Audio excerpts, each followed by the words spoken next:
Hai guys, welcome back. It's Renal. And hari ini kita akan membahas buronan Indonesia yang terkenal pada masanya. Kita akan mulai dengan Edi Tansil. Edi Tansil ini, kalau menurut media cetak pada zamannya, merupakan buronan kelas kakap yang paling dicari dari tahun 1996 sampai hari ini. Sudah 29 tahun masih belum bisa ditemukan. Kita kembali ke tahun 1996 ketika beliau menjadi orang yang paling dicari dan sangat-sangat menghebohkan seantero Indonesia. Kenapa?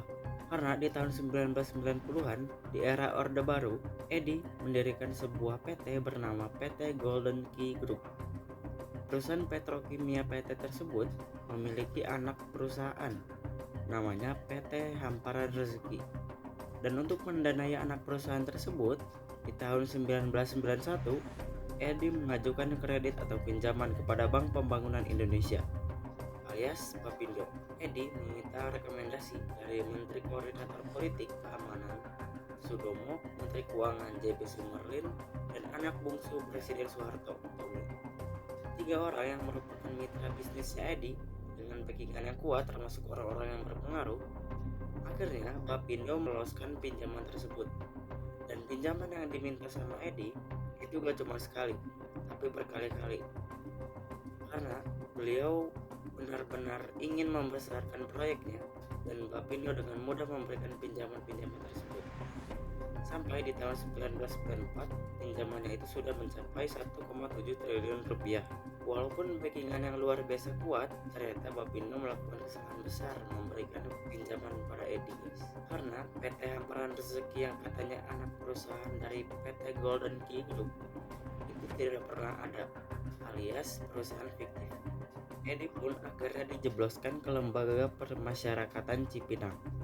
Setelah tahun 1995, Pengadilan Negeri Jakarta memvonis Edi Tansil dengan 20 tahun penjara, 30 juta dan uang tebusan 500 miliar, dan dia diminta untuk menggantikan uang negara sebesar 1 triliun.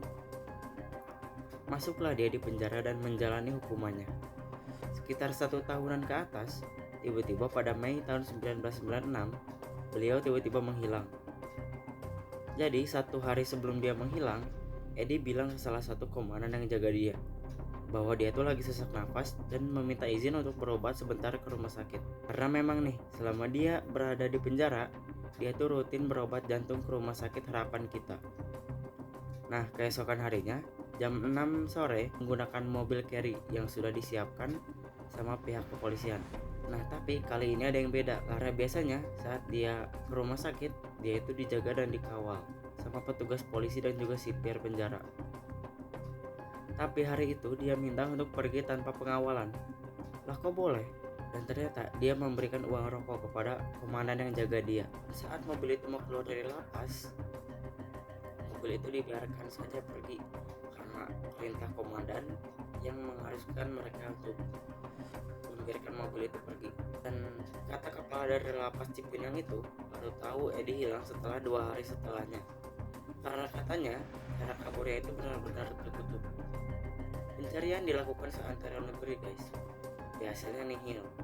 Edi hilang entah kemana sampai akhirnya pihak kepolisian menerbitkan status DPO terhadap Edi. Gak hanya itu, Interpol juga diberikan red notice. Seperti yang kita pernah bahas di video sebelumnya, basically Indonesia meminta bantuan ke semua negara untuk membantu menangkap si Edi. Bertahun-tahun dia dicari, gak ada yang tahu, dan sempat ada di tahun 2013. Kejaksaan Agung bilang bahwa mereka dapat informasi bahwa si Edi ini ada di Tiongkok. Informasinya adalah dia di Tiongkok juga melakukan hal yang sama.